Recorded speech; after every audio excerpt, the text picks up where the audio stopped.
Rappaccini's Daughter by Nathaniel Hawthorne. A young man named Giovanni Guasconti came very long ago from the more southern region of Italy to pursue his studies at the University of Padua. Giovanni, who had but a scanty supply of gold ducats in his pocket, took lodgings in a high and gloomy chamber of an old edifice, which looked not unworthy to have been the palace of a Paduan noble, and which in fact exhibited over its entrance the armorial bearings of a family, long since extinct. The young stranger, who was not unstudied in the great poem of his country, recollected that one of the ancestors of this family, and perhaps an occupant of this very mansion, had been pictured by Dante as a partaker of the immortal agonies of his Inferno. These reminiscences and associations together, with the tendency to heartbreak natural to a young man for the first time out of his native sphere, caused Giovanni to sigh heavily as he looked around the desolate and ill-furnished apartment. "Holy Virgin Signor," cried old Dame Lisabetta, who, won by the youth's remarkable beauty of person, was kindly endeavoring to give the chamber a habitable air. What a sigh was that to come out of a young man's heart! "Do you find this old mansion gloomy, for the love of heaven? Then put your head out of the window, and you will see as bright sunshine as you have left in Naples." Guasconti mechanically did as the old woman advised, but could not quite agree with her that the Paduan sunshine was as cheerful as that of southern Italy. Such as it was, however, it fell upon a garden beneath the window, and expended its fostering influences on a variety of plants, which seemed to have been cultivated with exceeding care. "Does this garden belong to the house?" asked Giovanni. "Heaven forbid, signor, unless it were fruitful of better pot herbs than any that grow there now," answered old Lisabetta.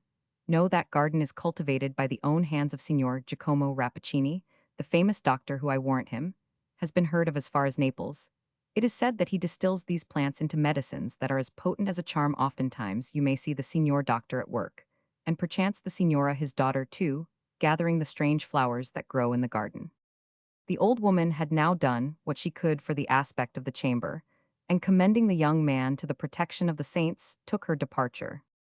Giovanni still found no better occupation than to look down into the garden beneath his window. From its appearance, he judged it to be one of those botanic gardens which were of earlier date in Padua than elsewhere in Italy or in the world, or not improbably, it might once have been the pleasure place of an opulent family, for there was the ruin of a marble fountain in the center, sculptured with rare art, but so woefully shattered that it was impossible to trace the original design from the chaos of remaining fragments. The water, however, continued to gush and sparkle into the sunbeams as cheerfully as ever.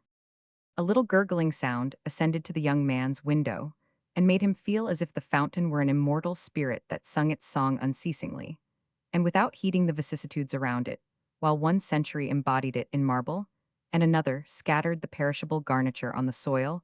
All about the pool into which the water subsided grew various plants that seemed to require a plentiful supply of moisture for the nourishment of gigantic leaves, and in some instances, flowers gorgeously magnificent. There was one shrub in particular, set in a marble vase, in the midst of the pool, that bore a profusion of purple blossoms, each of which had the luster and richness of a gem, and the whole together made a show so resplendent that it seemed enough to illuminate the garden even had there been no sunshine. Every portion of the soil was peopled with plants and herbs, which, if less beautiful, still bore tokens of assiduous care, as if all had their individual virtues known to the scientific mind that fostered them. Some were placed in urns rich with old carving, and others in common garden pots. Some crept serpent-like along the ground, or climbed on high, using whatever means of ascent was offered them. One plant had wreathed itself round a statue of Vertumnus, which was thus quite veiled and shrouded in a drapery of hanging foliage, so happily arranged that it might have served a sculptor for a study. While Giovanni stood at the window, he heard a rustling behind a screen of leaves, and became aware that a person was at work in the garden. His figure soon emerged into view, and showed itself to be that of no common laborer, but a tall, emaciated, sallow, and sickly-looking man dressed in a scholar's garb of black. He was beyond the middle term of life, with gray hair, a thin gray beard, and a face singularly marked with intellect and cultivation, but which could never, even in his more youthful days, have expressed much warmth of heart. Nothing could exceed the intentness with which this scientific gardener examined every shrub which grew in his path. It seemed as if he was looking into their inmost nature, making observations in regard to their creative essence, and discovering why one leaf grew in this shape and another in that, and wherefore such. And such flowers differed among themselves in hue and perfume nevertheless. In spite of this deep intelligence on his part, there was no approach to intimacy between himself and these vegetable existences. On the contrary, he avoided their actual touch or the direct inhaling of their odors with a caution that impressed Giovanni most disagreeably, for the man's demeanor was that of one walking among malignant influences, such as savage beasts or deadly snakes or evil spirits, which, should he allow them one moment of license, would wreak upon him some terrible fatality. It was strangely frightful to the young man's imagination to see this air of insecurity in a person cultivating a garden that most simple and innocent of human toils, and which had been alike the joy and labor of the unfallen parents of the race. Was this garden, then, the Eden of the present world, and this man, with such a perception of harm in what his own hands caused to grow, was he the Adam? The distrustful gardener, while plucking away the dead leaves, or pruning the too luxuriant growth of the shrubs, defended his hands with a pair of thick gloves, nor were these his only armor. When in his walk through the garden, he came to the magnificent plant that hung its purple gems beside the marble fountain, he placed a kind of mask over his mouth and nostrils, as if all this beauty did but conceal a deadlier malice. But finding his task still too dangerous, he drew back, removed the mask, and called loudly, but in the infirm voice of a person affected with inward disease, "Beatrice, Beatrice. Here am I, my father. What would you?" cried a rich and youthful voice from the window of the opposite house, a voice as rich as a tropical sunset, and which made Giovanni, though he knew not why, think of deep hues of purple or crimson, and of perfumes heavily delectable. "Are you in the garden?" "Yes, Beatrice," answered the gardener, "and I need your help." Soon there emerged from under a sculptured portal the figure of a young girl arrayed with as much richness of taste as the most splendid of the flowers, beautiful as the day, and with a bloom so deep and vivid that one shade more would have been too much. She looked redundant with life, health, and energy, all of which attributes were bound down and compressed, as it were, and girdled tensely in their luxuriance by her virgin zone. Yet Giovanni's fancy must have grown morbid, while he looked down into the garden, for the impression which the fair stranger made upon him was as if here were another flower, the human sister of those vegetable ones, as beautiful as they, more beautiful than the richest of them, but still to be touched only with a glove, nor to be approached without a mask. As Beatrice came down the garden path, it was observable that she handled and inhaled the odor of several of the plants which her father had most sedulously avoided. "Here, Beatrice," said the latter, "see how many needful offices require to be done to our chief treasure, yet shattered, as I am, my life might pay the penalty of approaching it so closely as circumstances demand. Henceforth, I fear, this plant must be consigned to your sole charge." "And gladly will I undertake it," cried again the rich tones of the young lady, as she bent towards the magnificent plant, and opened her arms as if to embrace it. "Yes, my sister, my splendor. It shall be Beatrice's task to nurse and serve thee, and thou shalt reward her with thy kisses and perfumed breath, which to her is as the breath of life." Then, with all the tenderness in her manner that was so strikingly expressed in her words, she busied herself with such attentions as the plant seemed to require, and Giovanni, at his lofty window, rubbed his eyes, and almost doubted whether it were a girl tending her favorite flower, or one sister performing the duties of affection to another. The scene soon terminated, whether Dr. Rappaccini had finished his labors in the garden, or that his watchful eye had caught the stranger's face. He now took his daughter's arm, and retired. Night was already closing in oppressive exhalations, seemed to proceed from the plants, and steal upward past the open window. And Giovanni, closing the lattice, went to his couch, and dreamed of a rich flower and beautiful girl. Flower and maiden were different, and yet the same, and fraught with some strange peril in either shape. But there is an influence in the light of morning that tends to rectify whatever errors of fancy, or even of judgment, we may have incurred during the sun's decline, or among the shadows of the night, or in the less wholesome glow of moonshine. Giovanni's first movement on starting from sleep was to throw open the window and gaze down into the garden, which his dreams had made so fertile of mysteries. He was surprised and a little ashamed to find how real and matter-of-fact an affair it proved to be in the first rays of the sun, which gilded the dewdrops that hung upon leaf and blossom, and while giving a brighter beauty to each rare flower, brought everything within the limits of ordinary experience. The young man rejoiced that, in the heart of the barren city, he had the privilege of overlooking this spot of lovely and luxuriant vegetation.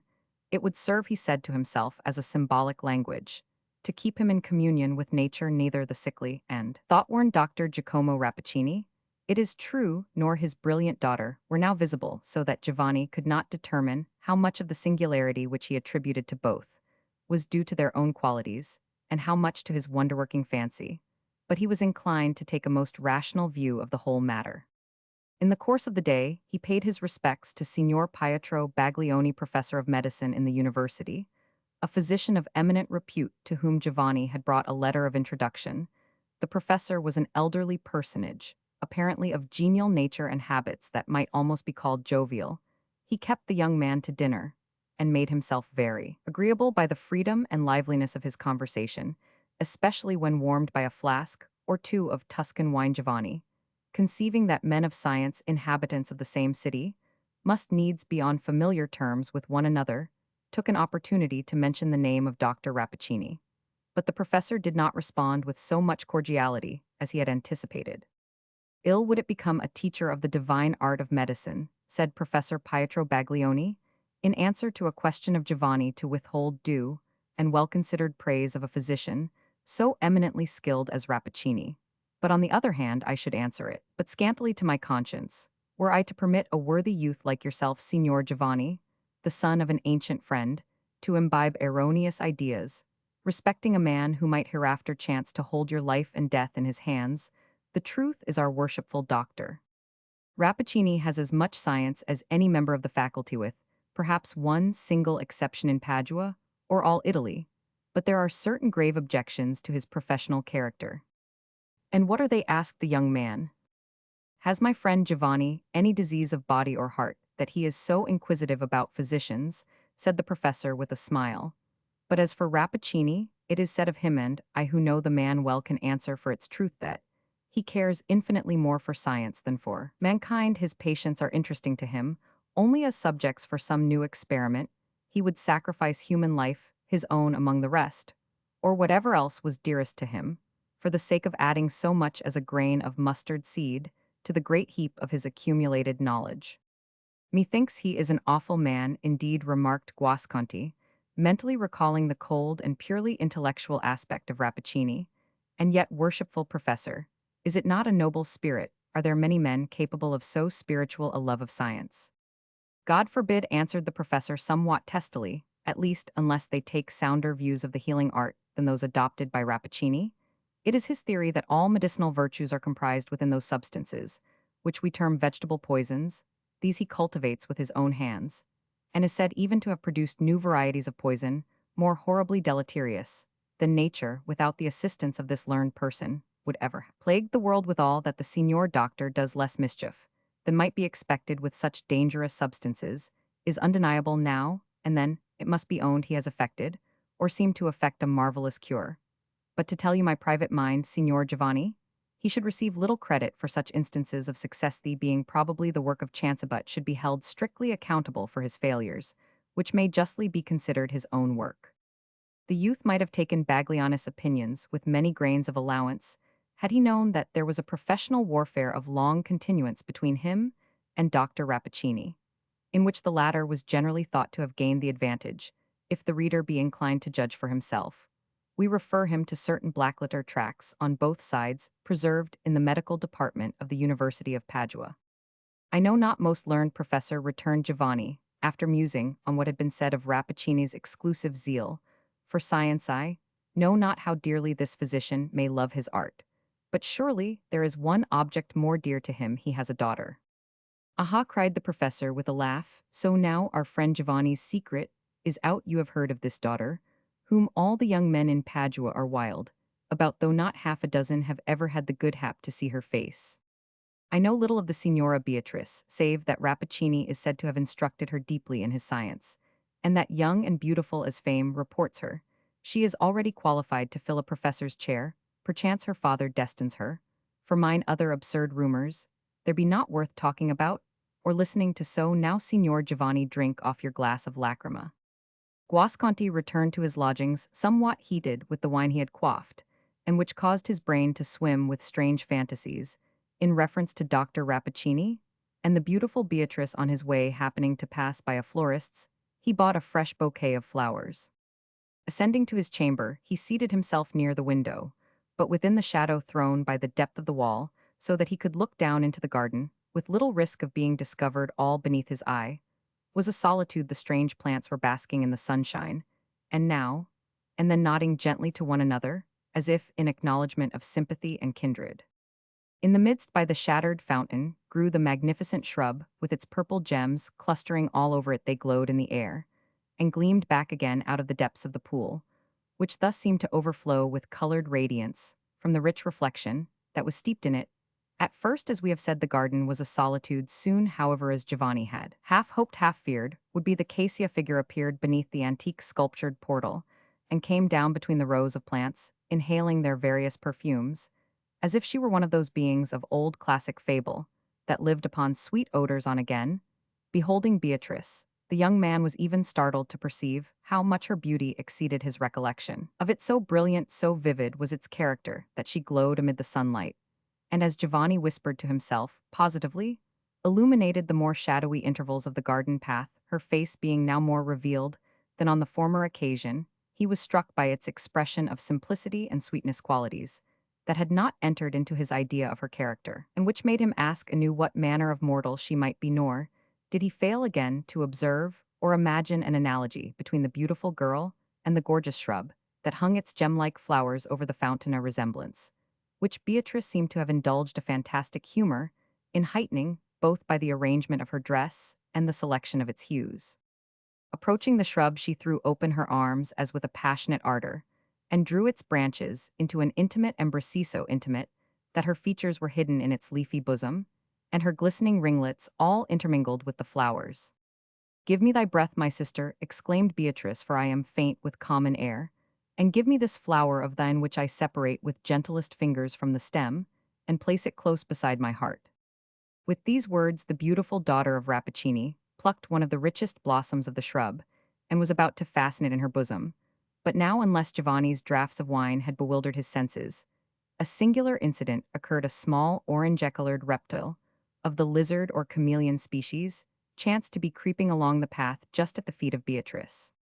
It appeared to Giovanni, but at the distance from which he gazed, he could scarcely have seen anything so minute. It appeared to him, however, that a drop or two of moisture from the broken stem of the flower descended upon the lizard's head.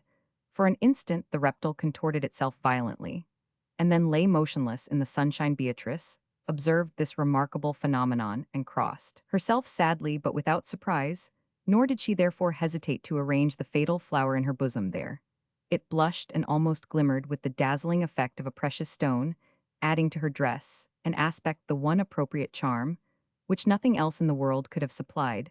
But Giovanni, out of the shadow of his window, bent forward, and shrank back and murmured and trembled. "Am I awake? Have I my senses?" said he to himself. "What is this being? Beautiful shall I call her, or inexpressibly terrible?" Beatrice now strayed carelessly through the garden, approaching closer, beneath Giovanni's window, so that he was compelled to thrust his head quite out of its concealment, in order to gratify the intense and painful curiosity which she excited at this moment. There came a beautiful insect over the garden wall. It had perhaps wandered through the city, and found no flowers or verdure among those antique haunts of men, until the heavy perfumes of Dr. Rappaccini's shrubs had lured it from afar without alighting. Flowers, this winged brightness seemed to be attracted by Beatrice, and lingered in the air, and fluttered about her head. Now here it could not be, but that Giovanni Guasconti's eyes deceived him. Be that as it might, he fancied that, while Beatrice was gazing at the insect with childish delight, it grew faint and fell at her feet. Its bright wings shivered. It was dead from no cause that he could discern, unless it were the atmosphere of her breath. Again Beatrice crossed herself, and sighed heavily as she bent over the dead insect. An impulsive movement of Giovanni drew her eyes to the window. There she beheld the beautiful head of the young man, rather a Grecian than an Italian head, with fair regular features, and a glistening of gold among his ringlets, gazing down upon her like a being that hovered in mid-air. Scarcely knowing what he did, Giovanni threw down the bouquet, which he had hitherto held in his hand. "Signora," said he, "there are pure and healthful flowers. Wear them for the sake of Giovanni Guasconti." "Thanks, signor," replied Beatrice with her rich voice that came forth as it were like a gush of music, and with a mirthful expression, half childish and half womanlike. "I accept your gift, and would fain recompense it with this precious purple flower.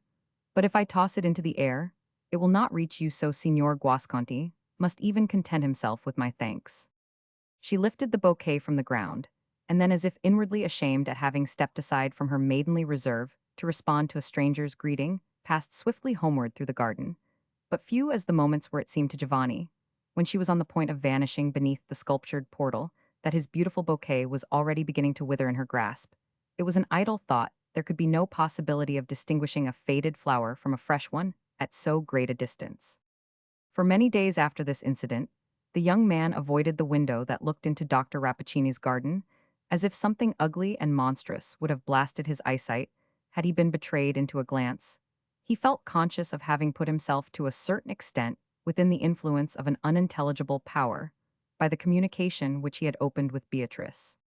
The wisest course would have been, if his heart were in any real danger, to quit his lodgings, and Padua itself at once the next wiser to have accustomed himself, as far as possible, to the familiar and daylight view of Beatrice, bringing her rigidly and systematically within the limits of ordinary experience, least of all while avoiding her sight ought Giovanni to have remained so near this extraordinary being that the proximity and possibility even of intercourse should give a kind of substance and reality to the wild vagaries, which his imagination ran riot continually in producing.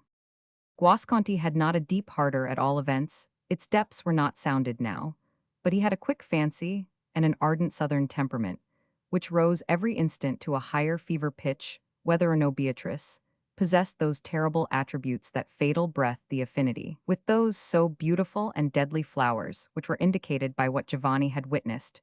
She had at least instilled a fierce and subtle poison into his system. It was not love, although her rich beauty was a madness to him, nor horror, even while he fancied her spirit to be imbued with the same baneful essence that seemed to pervade her physical frame, but a wild offspring of both love and horror that had each parent in it, and burned like one, and shivered like the other. Giovanni knew not what to dread, still less did he know what to hope, yet hope and dread kept a continual warfare in his breast, alternately vanquishing one another, and starting up afresh to renew the contest. Blessed are all simple emotions, be they dark or bright. It is the lurid intermixture of the two that produces the illuminating blaze of the infernal regions. Sometimes he endeavored to assuage the fever of his spirit by a rapid walk through the streets of Padua, or beyond its gates his footsteps kept time with the throbbings of his brain, so that the walk was apt to accelerate itself to a race. One day, he found himself arrested; his arm was seized by a portly personage who had turned back on recognizing the young man, and expended much breath in overtaking him. "Signor Giovanni, stay, my young friend cried, he have you forgotten me? That might well be the case if I were as much altered as yourself." It was Baglioni, whom Giovanni had avoided ever since their first meeting, from a doubt that the professor's sagacity would look too deeply into his secrets. Endeavoring to recover himself, he stared forth wildly from his inner world into the outer one, and spoke like a man in a dream. "Yes, I am Giovanni Guasconti. You are Professor Pietro Baglioni. Now let me pass." Not yet, Signor Giovanni Guasconti," said the professor, smiling, but at the same time scrutinizing the youth with an earnest glance. "What did I grow up side by side with your father? And shall his son pass me like a stranger in these old streets of Padua? Stand still, Signor Giovanni, for we must have a word or two before we part." "Speedily, then, most worshipful professor," speedily said Giovanni, with feverish impatience. "Does not your worship see that I am in haste?" Now, while he was speaking, there came a man in black along the street, stooping, and moving feebly like a person in inferior health. His face was all overspread with a most sickly and sallow hue, but yet so pervaded with an expression of piercing and active intellect that an observer might easily have overlooked the merely physical attributes and have seen only this wonderful energy. As he passed, this person exchanged a cold and distant salutation with Baglioni, but fixed his eyes upon Giovanni with an intentness that seemed to bring out whatever was within him, worthy of notice nevertheless. There was a peculiar quietness in the look, as if taking merely a speculative, not a human interest in the young man. "It is Dr. Rappaccini," whispered the professor when the stranger had passed. "Has he ever seen your face before?" "Not that I know," answered Giovanni, starting at the name. "He has seen you, he must have seen you," said Baglioni hastily. "For some purpose or other this man of science is making a study of you. I know that look of his; it is the same that coldly illuminates his face, as he bends over a bird, a mouse, or a butterfly, which in pursuance of some experiment he has killed by the perfume of a flower, a look as deep as nature itself. But without nature's warmth of love, Signor Giovanni, I will stake my life upon it, you are the subject of one of Rappaccini's experiments. Will you make a fool of me? Cried Giovanni passionately. That Signor Professor were an untoward experiment. Patience, patience, replied the imperturbable professor. I tell thee, my poor Giovanni, that Rappaccini has a scientific interest in thee. Thou hast fallen into fearful hands, and the Signora Beatrice, what part does she act in this mystery? But Guasconti, finding Baglioni's pertinacity intolerable here, broke away, and was gone before the professor could again seize his arm. He looked after the young man intently and shook his head. This must not be, said Baglioni to himself. The youth is the son of my old friend, and shall not come to any harm from which the arcana of medical science can preserve him. Besides, it is too insufferable an impertinence in Rappaccini, thus to snatch the lad out of my own hands, as I may say, and make use of him for his infernal experiments. This daughter of his it shall be looked to, perchance, most learned Rappaccini, I may foil you where you little dream of it. Meanwhile Giovanni had pursued a circuitous route, and at length found himself at the door of his lodgings.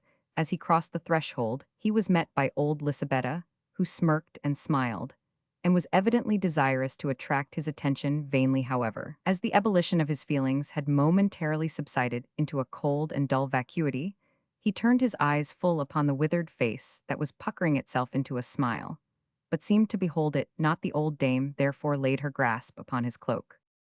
Signor, signor, whispered she, still with a smile over the whole breadth of her visage, so that it looked not unlike a grotesque carving in wood darkened by centuries. Listen, signor, there is a private entrance into the garden. What do you say? Exclaimed Giovanni, turning quickly about, as if an inanimate thing should start into feverish life. A private entrance into Dr. Rappaccini's garden. Hush, hush, not so loud, whispered Lisabetta, putting her hand over his mouth. Yes, into the worshipful doctor's garden, where you may see all his fine shrubbery. Many a young man in Padua would give gold to be admitted among those flowers. Giovanni put a piece of gold into her hand. Show me the way, said he.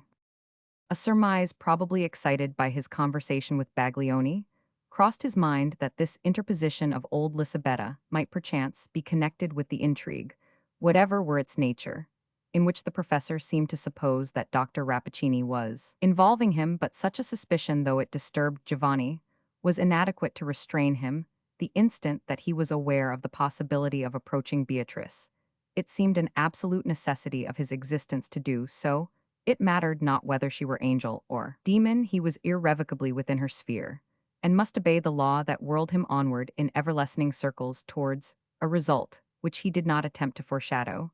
And yet, strange to say, there came across him a sudden doubt whether this intense interest on his part were not delusory, whether it were really of so deep and positive a nature as to justify him in now thrusting himself into an incalculable position, whether it were not merely the fantasy of a young man's brain only slightly, or not at all connected with his heart. He paused, hesitated, turned half about, but again went on. His withered guide led him along several obscure passages, and finally undid a door through which, as it was opened, there came the sight and sound of rustling leaves, with the broken sunshine glimmering among them. Giovanni stepped forth, and forcing himself through the entanglement of a shrub that wreathed its tendrils over the hidden entrance, stood beneath his own window in the open area of Dr. Rappaccini's garden. How often is it the case that, when impossibilities have come to pass, and dreams have condensed their misty substance into tangible realities, we find ourselves calm and even coldly self-possessed amid circumstances which it would have been a delirium of joy or agony to anticipate. Fate delights to thwart us. Thus passion will choose his own time to rush upon the scene, and lingers sluggishly behind, when an appropriate adjustment of events would seem to summon his appearance. So was it now with Giovanni. Day after day his pulses had throbbed with feverish blood at the improbable idea of an interview with Beatrice, and of standing with her face to face in this very garden, basking in the oriental sunshine of her beauty, and snatching from her full gaze the mystery which he deemed the riddle of his own existence. But now there was a singular and untimely equanimity within his breast.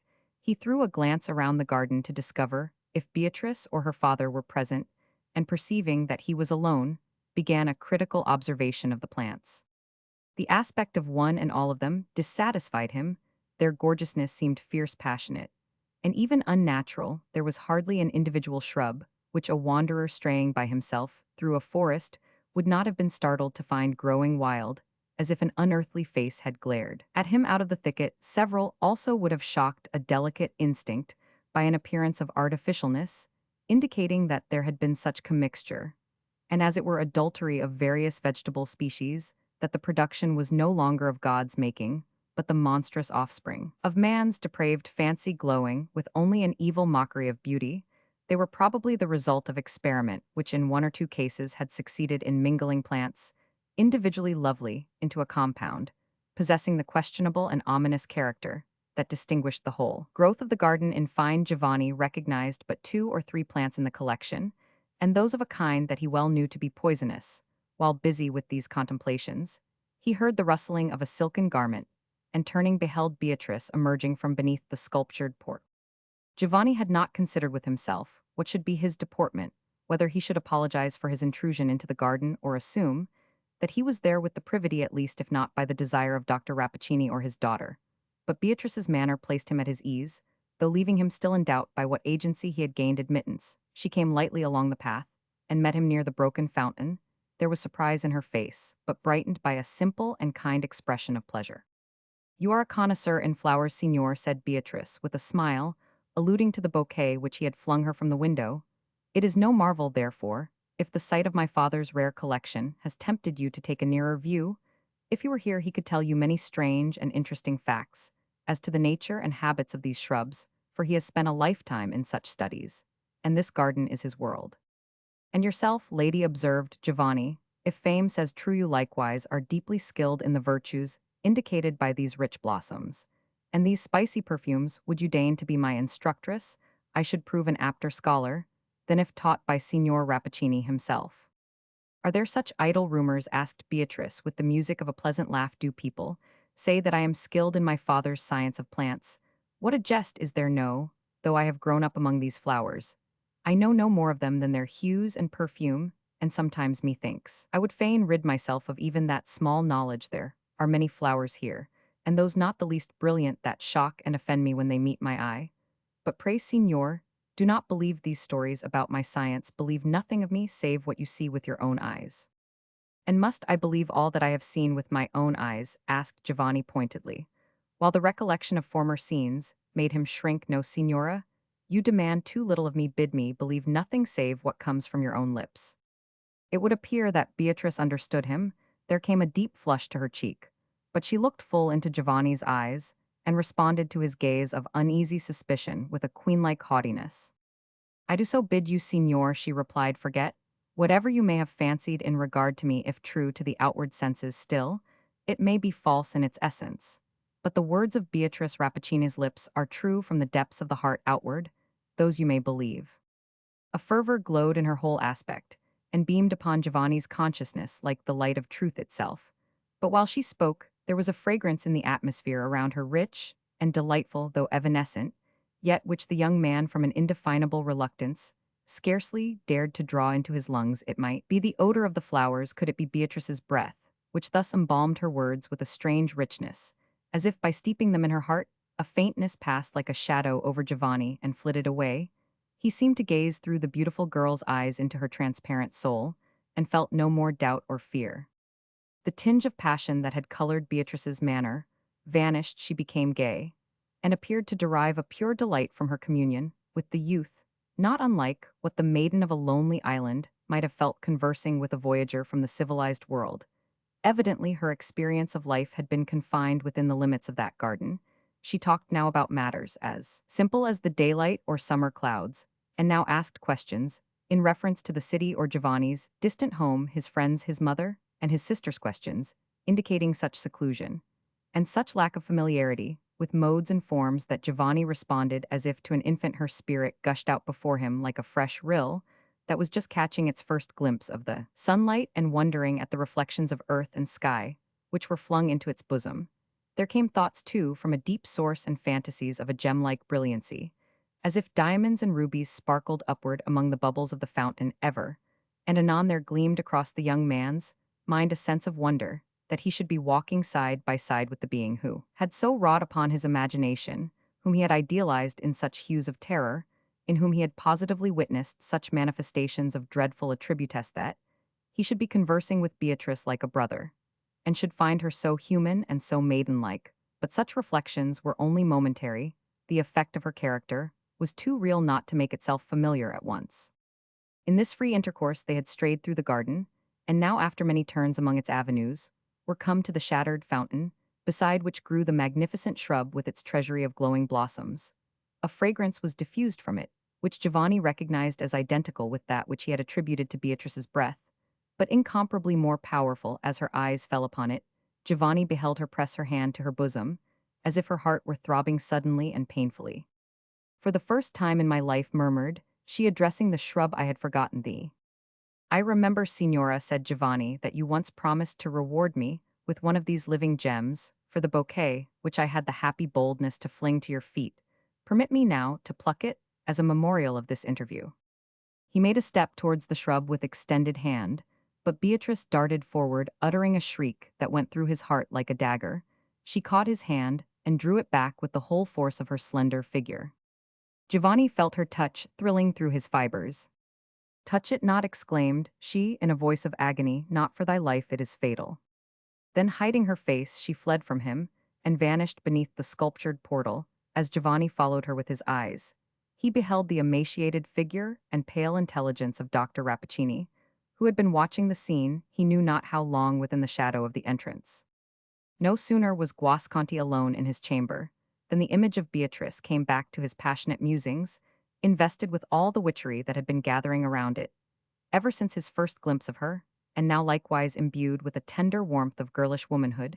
She was human, her nature was endowed with all gentle and feminine qualities. She was worthiest to be worshipped. She was capable, surely, on her part, of the height and heroism of love, those tokens which he had hitherto considered as proofs of a frightful peculiarity in her physical and moral system, were now either forgotten or, by the subtle sophistry of passion, transmitted into a golden crown of enchantment, rendering Beatrice the more admirable by so much as she was the more unique. Whatever had looked ugly was now beautiful, or if incapable of such a change, it stole away and hid itself among those shapeless half-ideas which throng the dim region beyond the daylight of our perfect consciousness.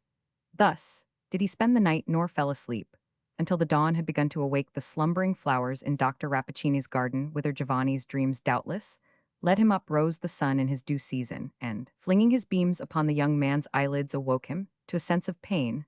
When thoroughly aroused, he became sensible of a burning and tingling agony in his right hand, the very hand which Beatrice had grasped in her own. When he was on the point of plucking one of the gem-like flowers on the back of that hand, there was now a purple print like that of 4 small fingers, and the likeness of a slender thumb upon his wrist. Oh, how stubbornly does lover even that cunning semblance of love which flourishes in the imagination, but strikes no depth of root into the heart. How stubbornly does it hold its faith, until the moment comes when it is doomed to vanish into thin mist. Giovanni wrapped a handkerchief about his hand, and wondered what evil thing had stung him, and soon forgot his pain in a reverie of Beatrice. After the first interview, a second was in the inevitable course of what we call fate, a third, a fourth, and a meeting with Beatrice in the garden was no longer an incident in Giovanni's daily life, but the whole space in which he might be said to live, for the anticipation and memory of that ecstatic hour made up the remainder. Nor was it otherwise with the daughter of Rappaccini. She watched for the youth's appearance and flew to his side with confidence as unreserved as if they had been playmates from early infancy, as if they were such playmates still. If by any unwonted chance he failed to come at the appointed moment, she stood beneath the window and sent up the rich sweetness of her tones to float around him in his chamber and echo, and reverberate throughout his heart. Giovanni, Giovanni, why tarriest thou? Come down and down. He hastened into that Eden of poisonous flowers. But with all this intimate familiarity, there was still a reserve in Beatrice's demeanor, so rigidly and invariably sustained that the idea of infringing it scarcely occurred to his imagination. By all appreciable signs, they had looked love with eyes that conveyed the holy secret from the depths of one soul into the depths of the other, as if it were too sacred to be whispered. By the way, they had even spoken love in those gushes of passion, when their spirits darted forth in articulated breath like tongues of long-hidden flame. And yet there had been no seal of lips, no clasp of hands, nor any slightest caress such as love claims and hallows. He had never touched one of the gleaming ringlets of her hair. Her garment, so marked was the physical barrier between them, had never been waved against him by a breeze on the few occasions When Giovanni had seemed tempted to overstep the limit, Beatrice grew so sad, so stern, and withal wore such a look of desolate separation, shuddering at itself, that not a spoken word was requisite to repel him at such times. He was startled at the horrible suspicions that rose monster-like out of the caverns of his heart, and stared him in the face. His love grew thin and faint, as the morning mist. His doubts alone had substance. But when Beatrice's face brightened again, after the momentary shadow, she was transformed at once from the mysterious, questionable being whom he had watched with so much awe and horror. She was now the beautiful and unsophisticated girl, whom he felt that his spirit knew with a certainty beyond all other knowledge. A considerable time had now passed since Giovanni's last meeting with Baglioni. One morning, however, he was disagreeably surprised by a visit from the professor, whom he had scarcely thought of for whole weeks, and would willingly have forgotten, still longer given up, as he had long been to a pervading excitement. He could tolerate no companions, except upon condition of their perfect sympathy with his present state of feeling. Such sympathy was not to be expected from Professor Baglioni. The visitor chatted carelessly for a few moments about the gossip of the city and the university, and then took up another topic. "I have been reading an old classic author lately," said he, "and met with a story that strangely interested me. Possibly you may remember it. It is of an Indian prince who sent a beautiful woman as a present to Alexander the Great. She was as lovely as the dawn and gorgeous as the sunset, but what especially distinguished her was a certain rich perfume in her breath, richer than a garden of Persian roses. Alexander, as was natural to a youthful conqueror, fell in love at first sight with this magnificent stranger. But a certain sage physician, happening to be present, discovered a terrible secret in regard to her." "And what was that?" asked Giovanni, turning his eyes downward to avoid those of the professor. "That this lovely woman," continued Baglioni, with emphasis, "had been nourished with poisons from her birth upward, until her whole nature was so imbued with them that she herself had become the deadliest poison in existence. Poison was her element of life. With that rich perfume of her breath, she blasted the very air. Her love would have been poison, her embrace death. Is not this a marvelous tale?" "A childish fable," answered Giovanni, nervously starting from his chair. "I marvel how your worship finds time to read such nonsense among your graver studies." "By the by," said the professor, looking uneasily about him, "what singular fragrance is this in your apartment? Is it the perfume of your gloves? It is faint, but delicious. And yet, after all, by no means agreeable. Were I to breathe it long, methinks it would make me Roman 99. It is like the breath of a flower. But I see no flowers in the chamber." "Nor are there any," replied Giovanni, who had turned pale as the professor spoke. "Nor, I think, is there any fragrance, except in your worship's imagination, odors being a sort of element combined of the sensual and the spiritual are apt to deceive us in this manner. The recollection of a perfume, the bare idea of it, may easily be mistaken for a present reality." "Ay, but my sober imagination does not often play such tricks," said Baglioni. "And were I to fancy any kind of odor, it would be that of some vile apothecary drug, wherewith my fingers are likely enough to be imbued. Our worshipful friend Rappaccini, as I have heard, tinctures his medicaments with odors richer than those of Araby. Doubtless, likewise, the fair and learned Signora Beatrice would minister to her patients with draughts as sweet as a maiden's breath. But woe to him that sips them." Giovanni's face evinced many contending emotions. The tone in which the professor alluded to the pure and lovely daughter of Rappaccini was a torture to his soul, and yet the intimation of a view of her character, opposite to his own, gave instantaneous distinctness to 1,000 dim suspicions, which now grinned at him like so many demons. But he strove hard to quell them, and to respond to Baglioni with a true lover's perfect faith. "Signor Professor," said he, "you were my father's friend. Perchance, too, it is your purpose to act a friendly part towards his son. I would fain feel nothing towards you save respect and deference. But I pray you to observe, Signor, that there is one subject on which we must not speak. You know not the Signora Beatrice. You cannot therefore estimate the wrong, the blasphemy, I may even say, that is offered to her character by a light or injurious word." "Giovanni, my poor Giovanni," answered the professor with a calm expression of pity, "I know this wretched girl far better than yourself. You shall hear the truth in respect to the poisoner Rappaccini and his poisonous daughter. Yes, poisonous, as she is beautiful. Listen, for even should you do violence to my gray hairs, it shall not silence me. That old fable of the Indian woman has become a truth by the deep and deadly science of Rappaccini, and in the person of the lovely Beatrice." Giovanni groaned and hid his face. Her father, continued Baglioni, was not restrained by natural affection from offering up his child in this horrible manner, as the victim of his insane zeal for science. For let us do him justice, he is as true a man of science as ever distilled his own heart in an alembic. What then will be your fate? Beyond a doubt, you are selected as the material of some new experiment. Perhaps the result is to be death, perhaps a fate more awful still. Rappaccini, with what he calls the interest of science before his eyes, will hesitate at nothing. It is a dream, muttered Giovanni to himself. Surely it is a dream. But resumed the Professor, be of good cheer, son of my friend. It is not yet too late for the rescue. Possibly we may even succeed in bringing back this miserable child within the limits of ordinary nature, from which her father's madness has estranged her. Behold this little silver vase. It was wrought by the hands of the renowned Benvenuto Cellini, and is well worthy to be a love gift to the fairest dame in Italy. But its contents are invaluable. One little sip of this antidote would have rendered the most virulent poisons of the Borgias innocuous. Doubt not that it will be as efficacious against those of Rappaccini. Bestow the vase and the precious liquid within it on your Beatrice, and hopefully await the result. Baglioni laid a small, exquisitely wrought silver vial on the table, and withdrew, leaving what he had said to produce its effect upon the young man's mind. We will thwart Rappaccini, yet thought he, chuckling to himself as he descended the stairs, but let us confess the truth of him.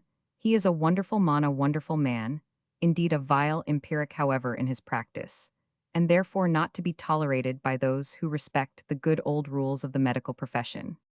Throughout Giovanni's whole acquaintance with Beatrice, he had occasionally, as we have said, been haunted by dark surmises as to her character. Yet so thoroughly had she made herself felt by him as a simple, natural, most affectionate and guileless creature, that the image now held up by Professor Baglioni looked as strange and incredible as if it were not in accordance with his own original conception. True, there were ugly recollections connected with his first glimpses of the beautiful girl. He could not quite forget the bouquet that withered in her grasp, and the insect that perished amid the sunny air by no ostensible agency save the fragrance of her breath. These incidents, however dissolving in the pure light of her character, had no longer the efficacy of facts, but were acknowledged as mistaken fantasies by whatever testimony of the senses they might appear to be substantiated. There is something truer and more real than what we can see with the eyes and touch with the finger. On such better evidence had Giovanni founded his confidence in Beatrice, though rather by the necessary force of her high attributes than by any deep and generous faith on his part. But now his spirit was incapable of sustaining itself at the height to which the early enthusiasm of passion had exalted it. He fell down groveling among earthly doubts, and defiled therewith the pure whiteness of Beatrice's image. Not that he gave her up, he did, but distrust, he resolved to institute some decisive test that should satisfy him once for all whether there were those dreadful peculiarities in her physical nature which could not be supposed to exist without some corresponding monstrosity of soul. His eyes, gazing down afar, might have deceived him as to the lizard, the insect, and the flowers, but if he could witness at the distance of a few paces the sudden blight of one fresh and healthful flower in Beatrice's hand, there would be room for no further question. With this idea he hastened to the florist's, and purchased a bouquet that was still gemmed with the morning dewdrops. It was now the customary hour of his daily interview with Beatrice. Before descending into the garden, Giovanni failed not to look at his figure in the mirror of vanity, to be expected in a beautiful young man, yet as displaying itself at that troubled and feverish moment the token of a certain shallowness of feeling and insincerity of character. He did gaze, however, and said to himself that his features had never before possessed so rich a grace, nor his eyes such vivacity, nor his cheeks so warm a hue of superabundant life. At least, thought he, her poison has not yet insinuated itself into my system. I am no flower to perish in her grasp. With that thought he turned his eyes on the bouquet which he had never once laid aside from his hand. A thrill of indefinable horror shot through his frame on perceiving that those dewy flowers were already beginning to droop. They wore the aspect of things that had been fresh and lovely yesterday. Giovanni grew white as marble and stood motionless before the mirror, staring at his own reflection there, as at the likeness of something frightful. He remembered Baglioni's remark about the fragrance that seemed to pervade the chamber. It must have been the poison in his breath. Then he shuddered at himself, recovering from his stupor. He began to watch with curious eye a spider that was busily at work, hanging its web from the antique cornice of the apartment, crossing and recrossing the artful system of interwoven lances. Vigorous and active, a spider, as ever, dangled from an old ceiling. Giovanni bent towards the insect, and emitted a deep long breath. The spider suddenly ceased its toil. The web vibrated with a tremor, originating in the body of the small artisan again. Giovanni sent forth a breath deeper, longer, and imbued with a venomous feeling out of his heart. He knew not whether he were wicked or only desperate. The spider made a convulsive gripe with his limbs and hung dead across the window. Accursed, accursed, muttered Giovanni, addressing himself. Hast thou grown so poisonous that this deadly insect perishes by thy breath? At that moment, a rich, sweet voice came floating up from the garden. Giovanni, Giovanni, it is past the hour. Why tarriest thou? Come down. Yes, muttered Giovanni again. She is the only being whom my breath may not slay. Would that it might. He rushed down, and in an instant was standing before the bright and loving eyes of Beatrice. A moment ago his wrath and despair had been so fierce that he could have desired nothing so much as to wither her by a glance. But with her actual presence, there came influences which had too real an existence to be at once shaken off. Recollections of the delicate and benign power of her feminine nature, which had so often enveloped him in a religious calm, recollections of many a holy and passionate outgush of her heart, when the pure fountain had been unsealed from its depths, and made visible in its transparency to his mental eye. Recollections, which had Giovanni known how to estimate them, would have assured him that all this ugly mystery was but an earthly illusion, and that whatever mist of evil might seem to have gathered over her, the real Beatrice was a heavenly angel incapable.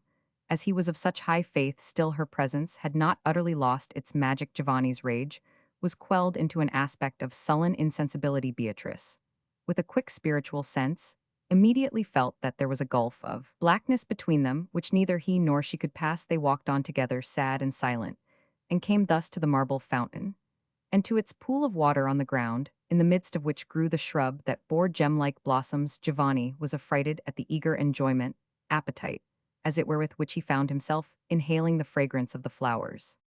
Beatrice, asked he abruptly, whence came this shrub? My father created it, answered she with simplicity. Created it, repeated Giovanni. What mean you, Beatrice? He is a man fearfully acquainted with the secrets of nature, replied Beatrice.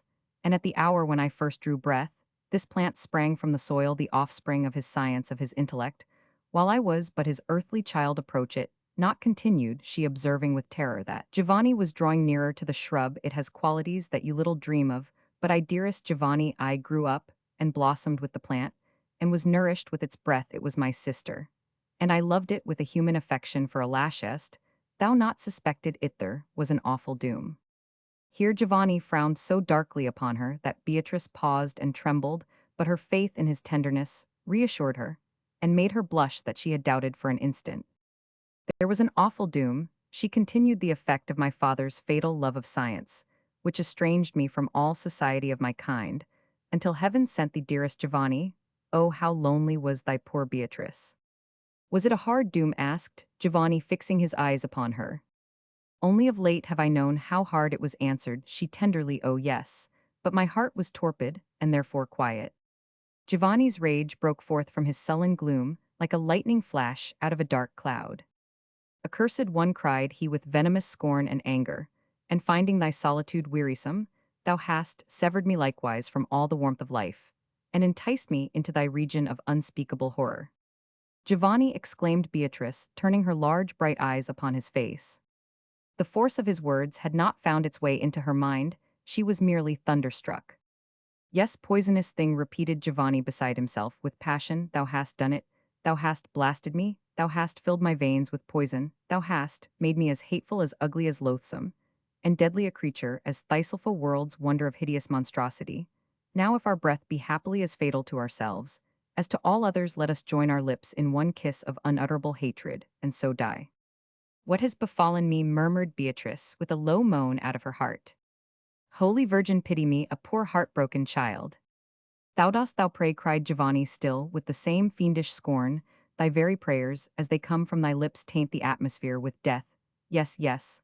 Let us pray, let us to church, and dip our fingers in the holy water at the portal. They that come after us will perish as by a pestilence. Let us sign crosses in the air, it will be scattering curses abroad in the likeness of holy symbols. Giovanni, said Beatrice calmly, for her grief was beyond passion. Why dost thou join thyself with me thus in those terrible words? I, it is true, am the horrible thing thou namest me, But thou what hast thou to do save with one other shudder at my hideous misery, to go forth out of the garden, and mingle with thy race, and forget there ever crawled on earth such a monster as poor Beatrice? Dost thou pretend ignorance? Asked Giovanni, scowling upon her. Behold this power, have I gained from the pure daughter of Rappaccini. There was a swarm of summer insects flitting through the air. In search of the food promised by the flower odors of the fatal garden, they circled round Giovanni's head, and were evidently attracted towards him by the same influence which had drawn them for an instant within the sphere of several of the shrubs. He sent forth a breath among them, and smiled bitterly at Beatrice, as at least a score of the insects fell dead upon the ground. I see it, shrieked Beatrice, it is my father's fatal science. No, no, Giovanni, it was not, I never, never, I dreamed only to love thee and be with thee a little time, and so to let thee pass away leaving, but thine image in mine heart for Giovanni believe it though my body be. Nourished with poison my spirit is God's creature, and craves love as its daily food. But my father has united us in this fearful sympathy. Yes, spurn me, tread upon me, kill me, oh what is death after such words as thine? But it was not Roman one, not for a world of bliss would I have done it. Giovanni's passion had exhausted itself in its outburst from his lips.